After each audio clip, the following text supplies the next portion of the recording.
Manna and Quail. Dear friends, in the previous story, didn't we see that the Israelites were grumbling against Moses and Aaron in the desert of Sin for food? In today's story, we will see how they performed in the test that God gave them.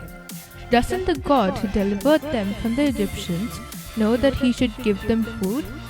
Will he refrain from giving food to his own people? Never. God decided to give them food even though they grumbled. In the morning, dew lay around the camp.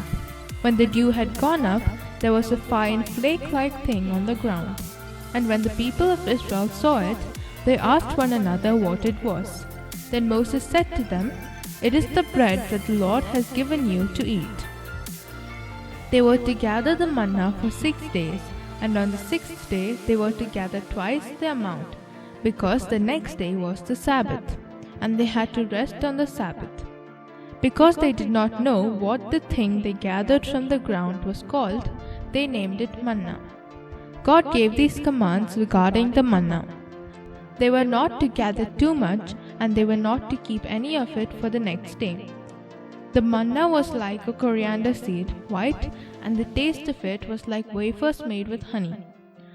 The people went about and gathered it, and ground it in hand mills or beat it in mortars, and made cakes of it. Thus God gave them heavenly food to eat. But some people did not listen to God and kept part of it for the next day. But it bred worms and stank. Some others went out to gather manna on the Sabbath, but it was not there. And the Lord said to Moses, "How long will you refuse to keep my commandments and law?" Then Moses told the people to rest on the Sabbath, and that they should not go out to gather manna, and the people obeyed. As per God's command, Aaron kept aside an omer of manna as a memorial for future generations, so that they may know what God fed the Israelites when he brought them out of Egypt. And it did not stink, and there were no worms in it. They were tired of the manna in a few days. In the previous stories, didn't we see that there was a mixed population that went up with the Israelites? That mixed population now had a strong craving, and some of the Israelites joined with them. Weren't they sitting around pots of meat in Egypt? The smell of that meat was in their mind, so they craved for some meat. Even if they were to slaughter all their flocks and herds, their craving could not be satisfied.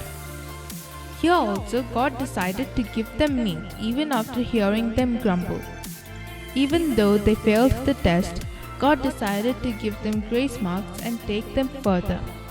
Then a wind from the Lord sprang up, and it brought quail and let them fall around the camp, in about a day's journey's distance, about 2 cubits above the ground. And the people rose all that day and all that night, all the next day, and gathered the quail. Those who gathered least gathered 10 homers. Is there any father who doesn't discipline his child for his disobedience? No, right? In the same way, our Heavenly Father punished Israel for their grumbling. While the meat was yet between their teeth, before it was consumed, the anger of the Lord kindled against the people, and the Lord struck down the people with a great plague. And according to the commandment of God, they camped at Rephidim. The next test was there. We will see what happened there in the next story. God bless you.